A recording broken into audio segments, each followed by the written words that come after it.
together. So first of all, welcome in. I'm Donna Shealy, one of the producers of the show, the APL. And then these are the writers right here. We have Belita Simpson, who just came up with the concept. We're going to talk about how she came up with it and everything. And then we have Joycelyn Dingle on the end. She's also an accomplished writer and a co-writer on this project. So first of all, let's let everybody know how we know each other and how we kind of got together on this. So I'll let you all start. Go ahead and just talk about Hampton University. I can tell you that. That's where we started.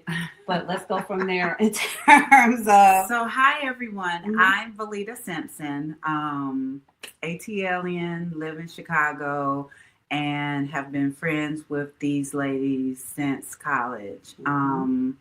So that's how we know each other, and we'll get into how the APL came up in a second. Turn it over to I'm Joycelyn Dingle. I'm a writer of many years. I thought about the APL really talking to Naftal Johannes.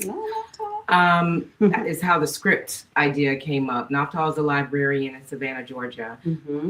She also went to Hampton University, and she would tell me these amazing stories that would happen, at the library. And they were so intriguing. They were funny, very human. And I was like, Naftal, you should write a book. And then I would talk to Belita while she was at work sometimes, and crazy. She's a librarian also of 20 years. And her most recent job, which was in Chicago as a librarian, she would call me and there would be an alarm or the police are coming or something crazy is going on. I'm like, what is happening, y'all? What is this? This is a book? What is this? Yes. And I had a meeting with them. I was like, I think this is a script. And the three of us had a meeting initially, right? Well, that meeting came about after I had the opportunity to be a primary subject in a documentary about public libraries. And so we'll talk about that though. Yeah, I'm about to tell that. So tell that story. This whole thing for me came about because while I'm working in Chicago, I get a phone call indicating that a well-known actress is working on a documentary about public libraries, and she's coming to my location and interested in meeting me and my staff, and possibly looking at me as a primary subject. And so that happened. I made a connection. It was when the actress came to visit me at work the first time. It was like the most exhilarating day of my work life. And I remember talking to Joycelyn about it afterwards, and she was like, well, I think that means you should be in production. And so I was like, I never thought about production.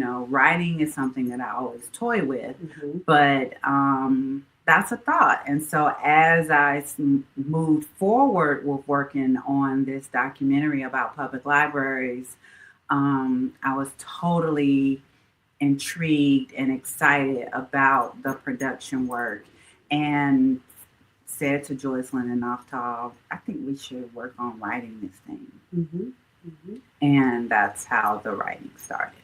So we actually, I started writing it, based on their stories, and then put it down for almost a year. And going through my work one day on the computer, I reread what we had written, and I was like, this is hilarious. So I called Belita and I was like, yo, we should actually do something with this. And I sent it to her, I sent it to Donna, and Donna and I had already been working on a script. And when Belita got it, she was like, oh, this is funny. This is really funny. And it really, I think, It lifted my spirits. yes, you got a spark. Yeah, I got a From the spark. seat. Yeah. Yes, I mean, it really was a seed of excitement. And I had just recently left my job in the public library and was transitioning into some public speaking and creating a YouTube page, specializing and focusing on mental health awareness and advocacy. And then Joycelyn was like, I know you're busy with your mental health thing, but can you please just look at this thing that we started? And I was annoyed, like, Like, I don't want to. I'm busy. Like, I got my focus. Leave me alone. Right. And then I read it and was like, Dad, she's right. Like, this is funny. Let's do it. It's relevant. It's timely. And you know what? Maybe all of the things that I went through was building stories, creating an environment to be able to tell the story. So I'm trying to make a difference actually in libraries. Yeah. I can make a difference for libraries. Absolutely, you can. Yeah, absolutely. So, what inspired you to set the story inside the Atlanta Public Library? Let's talk about that specifically, because we know that it's libraries, and she was in library too. But I'd like to start with that. we're talking about the APL, and for those who don't know, the APL stands for Atlanta Public Library. Well, for me, I came up with the name, the APL, because of the ATL. I just love the ATL. And I was like, Atlanta Public, we should call it APL. You know what I'm saying? So it's like a play on the ATL. And to me, it's, the story being a mockumentary, it seems like the APL was just a dope way to kind of, let you know that this was in Atlanta. That's how that came about. And to add on to that, I formerly worked for the Chicago Public Library, known as the CPL.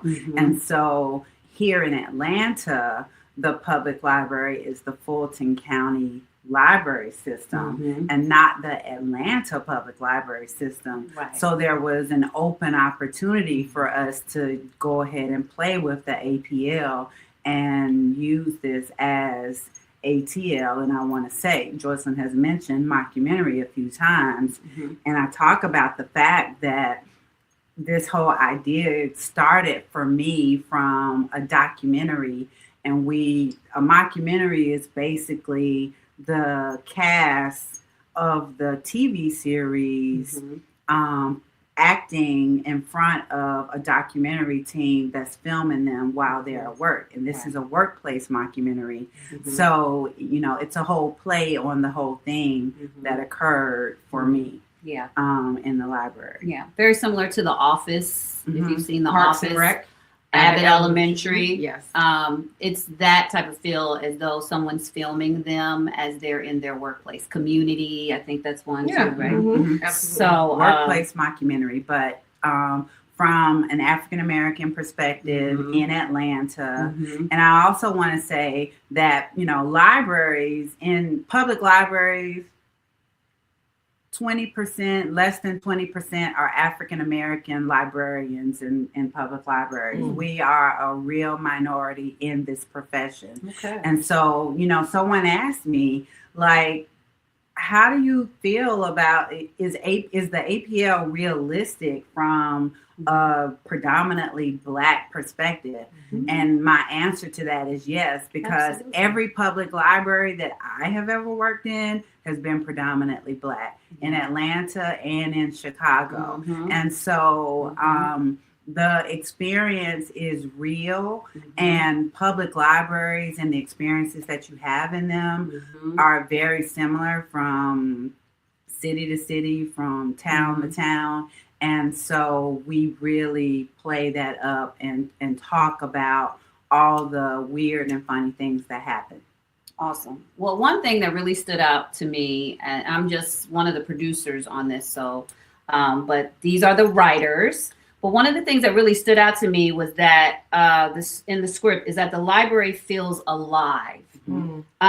It's almost its own character. Yeah. So was that intentional? What does the library represent? I think it was organic. Okay. But I'm glad you said that because it is a character. Yeah. Because that atmosphere creates a certain energy, you know. Absolutely. And for the patrons, but certainly for the people that work there, you know. And I love having the insider aspect from Valita and Navtal about how they feel about, you know, being in this space where there are all types of people. Yeah. It's not, I mean, it's every walk of life. And so that's why I was so much fodder for, you know, to write around what they were talking about, you know. So it was, I mean, it was like, to me as a writer, I was like, oh my God, this is amazing. Yeah. Like, and it's, you know, it inspired me. I'm like, this is a real thing. Yeah. This is many episodes. You know what I mean? This is not like, okay, we have a couple episodes we need to do. There are many stories. The stories are rich. Yeah, they're endless. And they're unending. And the characters, the patrons, when you work in a public library, you get to know the regular patrons. You get to know the people in the community, the people who come casually, the people that come every day. Yeah. And so they become part of your ecosystem. And so the library, the public library really is like its own microcosm, and it's reflective of the overall community and the diversity in the community. And you have small business owners and the unhoused and story time going on, and parents in there with their kids, and they're all sharing the same Wi-Fi. And there's an intersection of you know, the teen area and gaming and adult programs and crafts and the maker lab. So there are all these various things going on in the public library at any given moment. Right. And crazy stuff pops off all day, every day. Well, it's a free space, right? It's a free space. People can come in. So yeah, it's a public place. Well, now that you've kind of entered talking a little bit about the characters, let's talk about the characters. And we're going to start off with the lead character, which is Camille. Okay, so let's talk about Camille. She's strong, she's smart, she's flawed, she's funny, but she's very real. So what kind of woman did you want her to represent? So Camille is a very strong lead. Say what she does. She's the branch manager of the library. Absolutely. And so she is a graduate of 2 HBCUs, Spelman and Clark Atlanta. She's from Southwest Atlanta. She's SWAT. From the SWAT. She's a Southwest Atlanta girl. And she's real Black, but she loves people. She's compassionate. She wants her library to be the premier location in the Atlanta Public Library system. And so she's very competitive. But, you know, she kind of gets in her own way a little bit. And she is flawed, but she's an impeccable dresser. She's super fly. We love that. She's super fly. She's a little arrogant.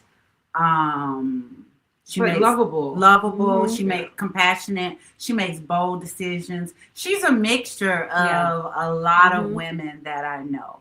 I would say, I mean, she definitely is based a little bit off of my character as a branch manager, but I have also given her a mixture of a number of people that I know. And so she represents that strong sister who holds it down, who's lovable and compassionate and brave and bold and just an all-around badass. Yeah, I think it's beautiful to see Black female leadership, especially on a TV show. I think that's going to be awesome in itself.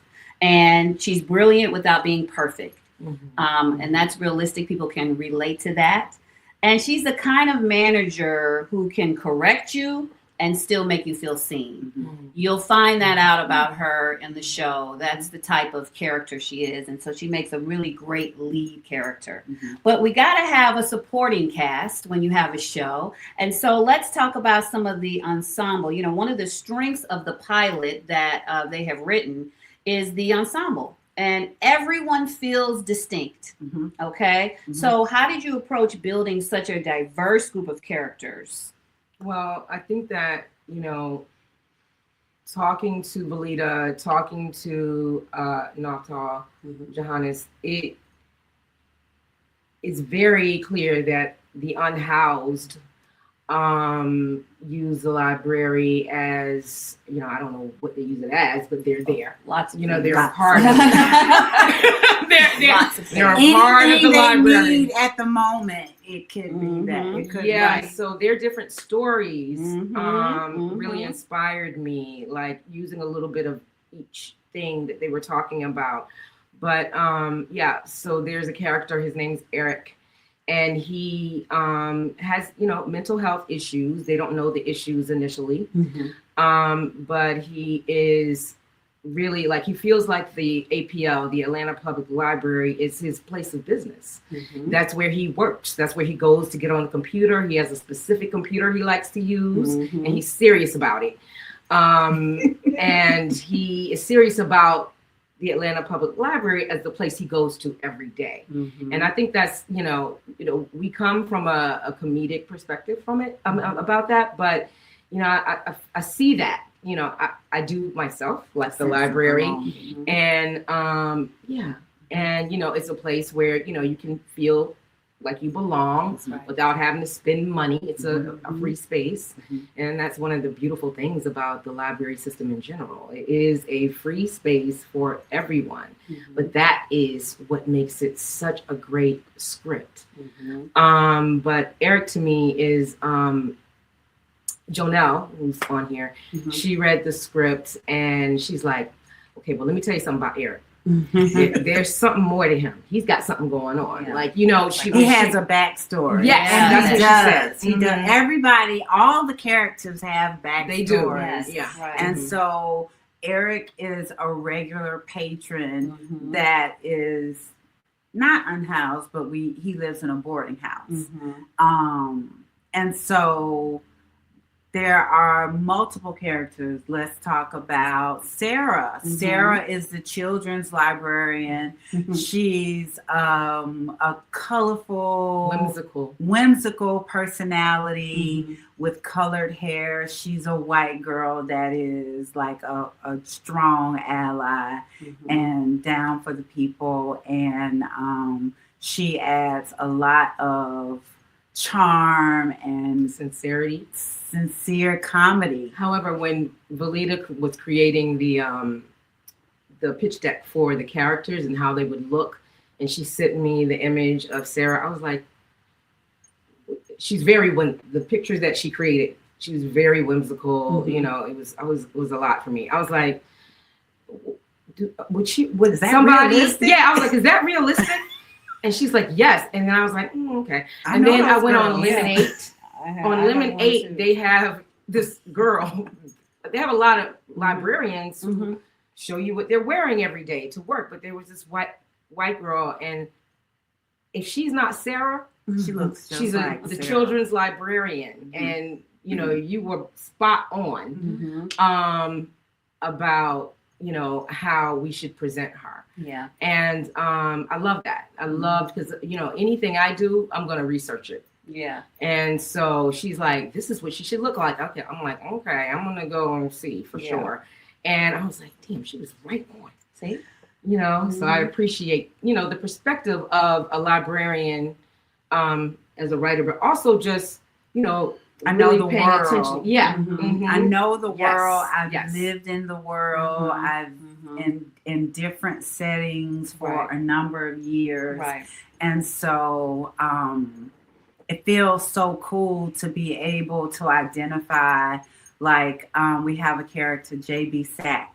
Those ATLians from Douglas High School might recognize that name. It's a very dear name of a person that we love. Mhm. And this character, he is like the library town mayor.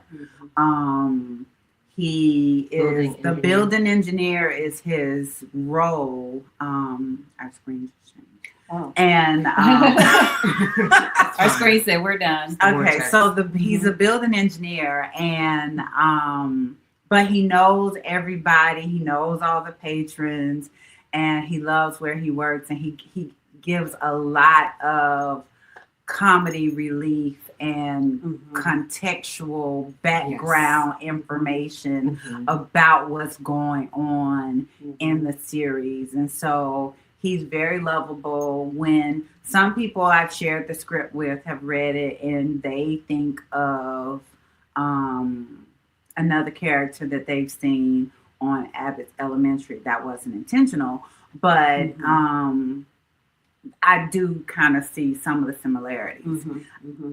What other characters do we have? You have Yolanda. Well, Yolanda's from Brooklyn.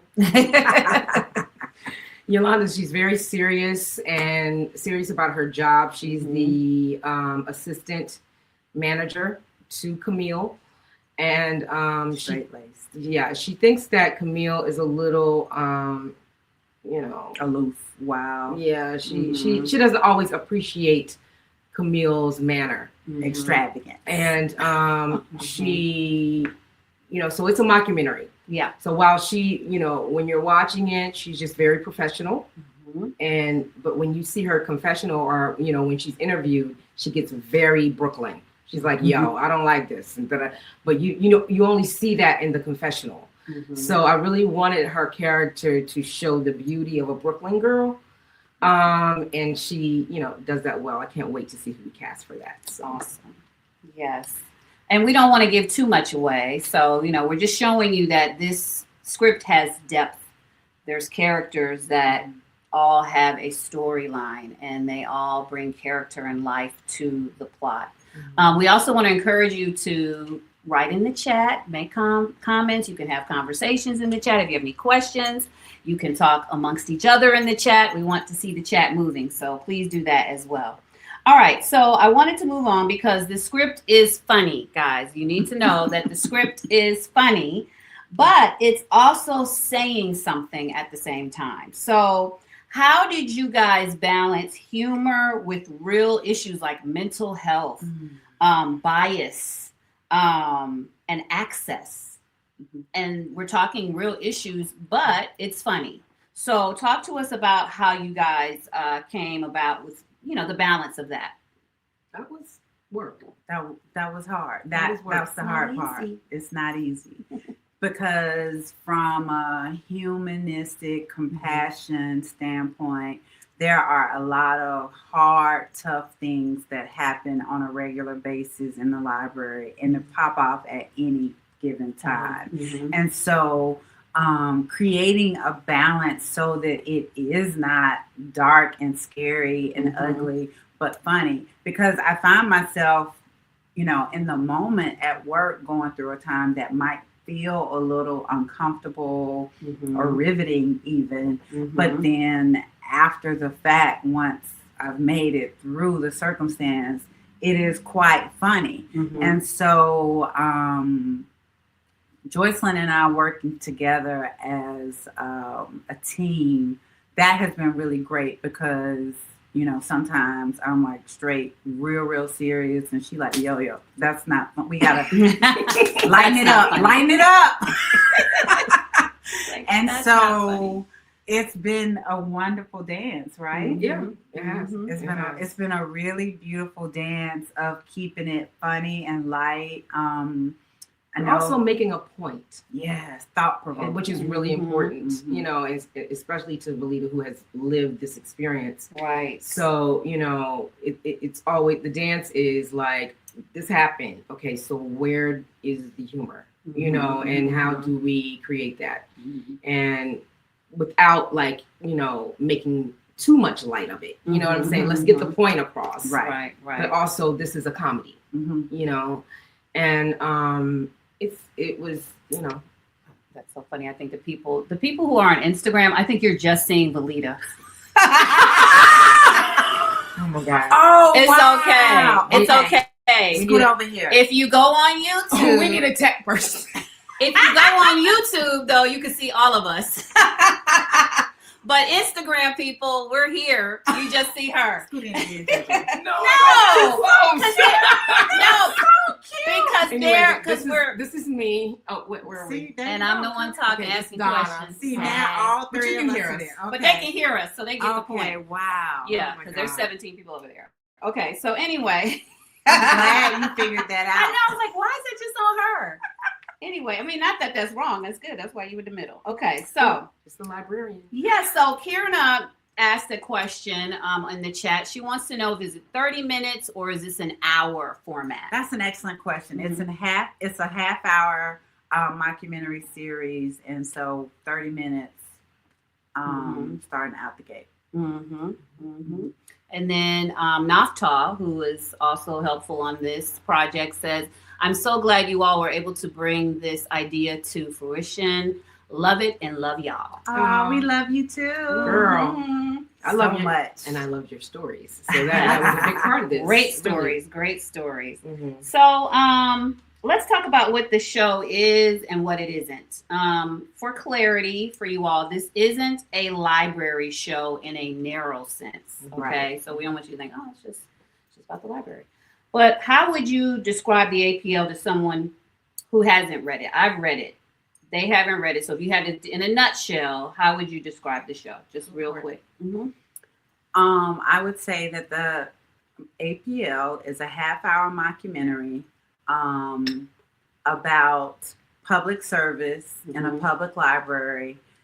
It's a comedy that makes light of the humanity and challenges and joy and humor that comes through the public library on a regular basis. Mm-hmm. And it is also thought-provoking, and it gives visibility to public servants who work in the library, but it also gives visibility to some of the issues that public libraries are dealing with, like banned books and budget cuts and the political challenges. There are attacks against actual librarians for doing their jobs. And so this is about visibility and awareness, but it's a feel-good show. And so I'm hoping that, culturally, it gives us awareness about what's going on and makes us want to become more advocates for public library, makes us want to become friends of the library. It makes us pay attention a little closer to what's happening in the libraries in our neighborhoods and in our communities. And it gives us maybe a little joy and laughter and humor and feel good sensations during, this time right now where things just feel kind of upside down. Yeah, and that's kind of leading into my next question of why now? Why do you think this story feels so important in this moment right now? Especially libraries, because, some people even say, tell us the last time you've been to a public library in the chat.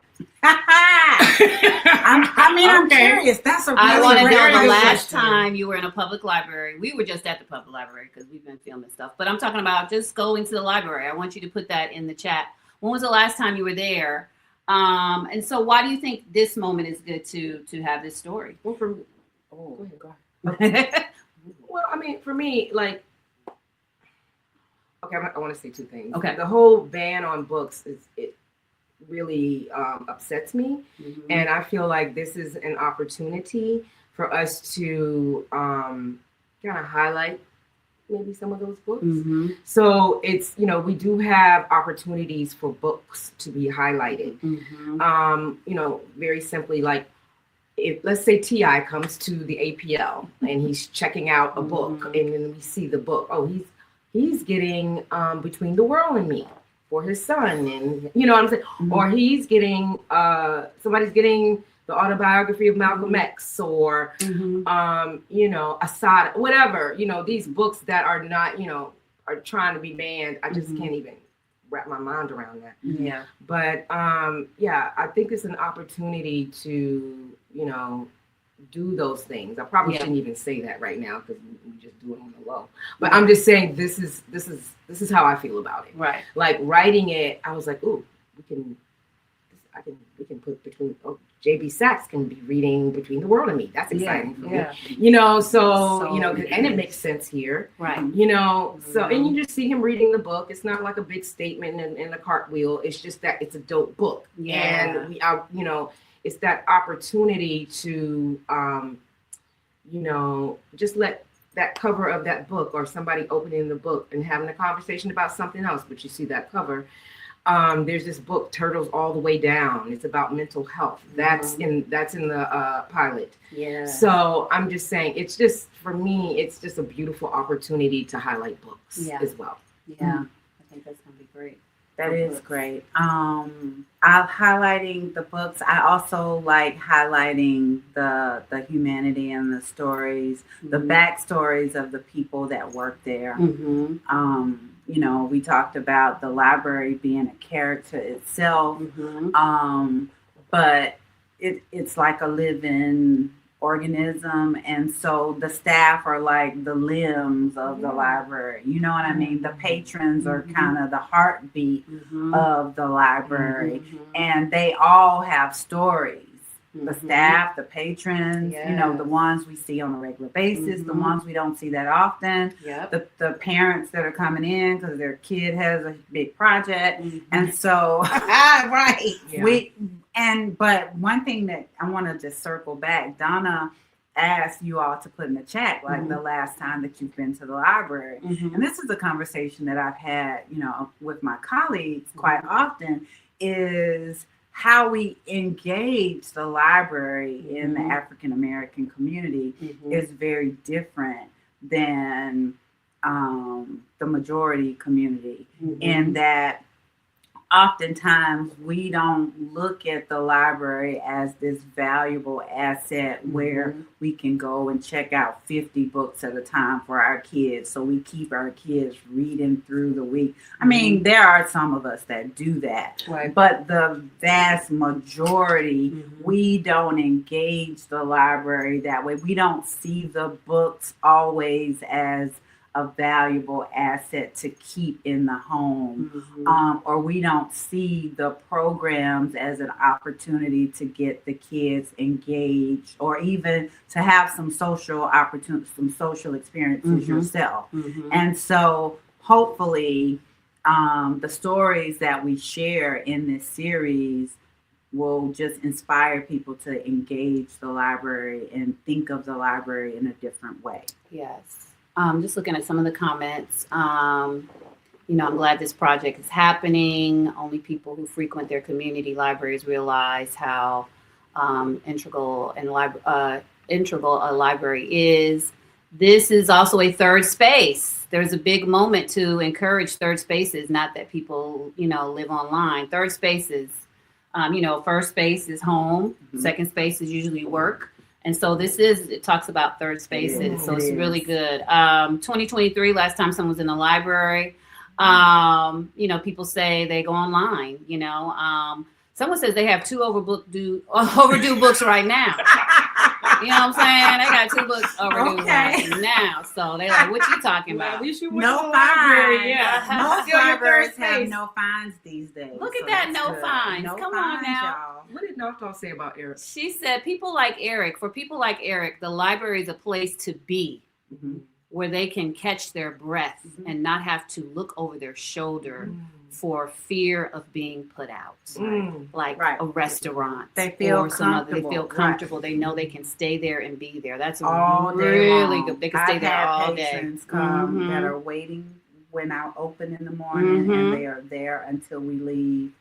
And they're there every day. Yeah, someone's getting I can't see the name, but they're getting the last time they were in a public library was in December of 2025. Okay, so that was just 2 months ago, because they're currently getting a master's in library science. For Go all ahead. the reasons Belita has mentioned. So very good. Come on. This is what I'm talking about. And I really Belita think, has. She has and I her think that's master's. what this show is going to do too. I think it's going to open the door for more of that. Mhm. We're going to see more people possibly going into that. We're going to see books. People are going to be That's coming right. in. I just see that it's going to be doing that as well. So we want to close this out, but we want you guys to answer, ask any questions that they can answer. What character do you already recognize? Do you already know? Like Naftag, she knew who Eric was right away. Mhm. How do you see in your own? Who do you see in your own community that may be related to this subject? And what public spaces shaped you growing up? Growing up, did you have the library? I mean, I know for me, obviously growing up, we used it a lot. Especially when we were able to rent movies and music. Check them out, not rent. Not rent, because it's not check them Blockbuster. out. It's not Blockbuster. It's not Blockbuster. You check them out, Donna. and you can still check out. You're not DVDs renting. and That's funny. all of the Set me multimedia straight. things. Yes. They're available. Mm-hmm. They Someone circulate. worked in the public library for over 10 years. Guys, I don't want to have my face up in the camera because then you'd be like, what is wrong? A teacher here. We need libraries highlighted in a major way. So eager. So this is what this live was about. It was to make you eager and excited about the show because we need your help. We want to make sure that we get this produced and so that you can watch it. So you can ask, oh, where is it going to be showing? Well, we got to get it produced. And so we want to put together a 6-minute short. 6-minute short. And it costs a little money. Costs a little bit. And so one thing that creatives do is use a resource called Seed and Spark. Seed and Spark. It's for fundraising for creatives like us. And so we want to make a little 5 or 6 minute short, and we're asking people to make donations and pledges as little as $10 to 1,000. up to 1,000. Yes. Keeping it real. We don't have many days to get this done. Yes. So we need to get it done. And we really do need your support. Jonelle or Krista, can someone put the link to the Seed and Spark in the comments for us as well? Please do that so that people can click on that, because if I do it, I might mess up something. So I don't want to do that. But if you could put that in there, we want you guys to go. Now, when they go to that page, Belita, what do they need to do? So when you go to the page, there are a number of links where there's a story where you can learn more about the project, but there's incentives where that's where you go to make the donations, and they are in intervals of $10, $25, $50, $100, $250, $500, and $1,000. You could also make a pledge or a donation of any dollar amount that you want to make. If you want to do $30 instead of $25, you can do that by just hitting the donate button. You don't have to choose the incentive. Right. But the incentives are set up so that there are certain things that you will get based on the incentive level. And so at the $25 range, we do IG post, and then it goes up from there. So again, we've come together to share with you about the APL. I'm so happy that you've taken the time. We are so happy that you've taken the time to learn, to spend this time with us on this Friday the 13th. And we feel like it's a quite auspicious day, and it feels very lucky and magical for us this evening. So we're going with it, and hoping that you all are inspired to click on the link. If you're on the APL Instagram page, it is in the comments, or no, what is it called? The bio? Yes, in the bio. Link is in the bio. The link is in the bio. What the IG is? For the IG. The IG is at the _APL _series. So it's at the _APL _series. And then if one of our friends will put that, or many of our friends, because we have so many friends on here, Yes, we do. to put that in the chat, and then that's the link is on Instagram. Mhm. But you could, if you're interested and you don't see it and you can't find it, hit either one of us up and we can send it to you. Yes. But we've made it readily available on all of our Facebook pages. I just put the And link to the okay, great. chat there, too. Donna just put it in the chat. And I'll do the Instagrams. And thank you to everyone who's donated thus far. Yes, Yes, thank absolutely. you so much. Appreciate We it. really appreciate it. Mhm. We really appreciate you taking the time to hang out with us tonight. Yes, thank you all so much. We thank you all for putting this together. And we thank you all in advance for supporting and just being a part of it. And we will keep you posted on the progress of what's going on. And then we know it's going to be out. We know it's going to be produced. And so we know that you'll be able to stream it or watch it very soon. So keep your eyes posted. Make sure you follow and like the APL page. Make sure you like the Seed and Spark, even if you're just going to look and Just you're not follow- done. Just follow Yes, Seed just and Spark as follow. well. If you don't want to donate or Right can't now, donate right that's now, right. just follow the Seed and Spark page. So the link is there in the comments. So just go there and yeah. And if you guys have access to us, you can ask us questions if you think of something later. But we thank you all for your time. Yes, thank you. Yes, thank you so much. Love you Good guys. right. night. Mwah. Happy Friday. Bye. Enjoy your night. Oh, Lord.